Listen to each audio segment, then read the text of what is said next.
Tara mga mare, samahan nyo naman ako ngayon na gumawa ng homemade chocolate syrup na nilalagay ko sa aking mga ice scramble. Napakadali lang din itong gawin mga mare, kaya naman tara at umpisahan na natin. So una nga dito sa ating pan mga mare, maglalagay muna tayo ng 1 can ng evaporated milk at 1 can ng condensed milk. Tapos ay i-mix lang natin yung mabuti mga mare hanggang sa ma-dissolve yung inilagay natin dito na condensed milk, and saka natin ito turn on yung ating kalan sa pinakamahina lang po.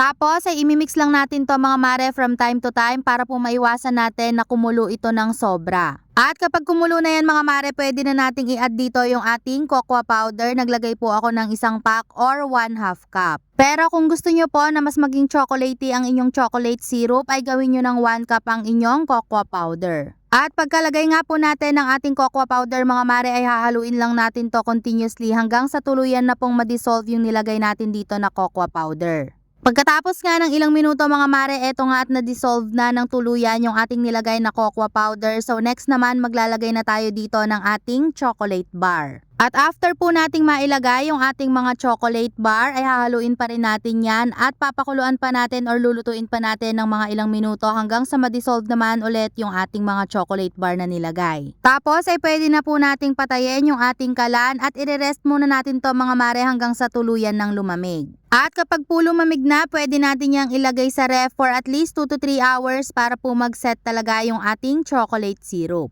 At ganito nga mga mare yung magiging consistency nito kapag lumamig na at kapag nilagay nyo sa ref for at least 2 to 3 hours at talagang magsiset po talaga yung ating chocolate syrup. At kapag nga po okay na yung ating chocolate syrup, ay pwede na natin itong i-transfer sa ating mga lagayan. At ganun lang kadali mga mare ang paggawa sa ating napakasarap at talaga namang napaka-chocolatey na chocolate syrup na nilalagay ko sa aking mga ice scramble. At kung gusto nyo naman mga mare na mas malapot pa at mas chocolatey pa dito, pwede kayong mag-add sa chocolate bar o kaya naman ay sa cocoa powder. At para naman po sa mga magtatanong kung anong chocolate bar yung ginamit ko dito sa ating chocolate syrup, ang ginamit ko dito mga mare ay yung chocolate bar ng Duke. At eto nga yun mga mare, tignan nyo naman kasi talagang napakakapal ng chocolate at talaga namang napakalaki na. 100 plus pesos lang to mga mare at ganito na siya kalaki.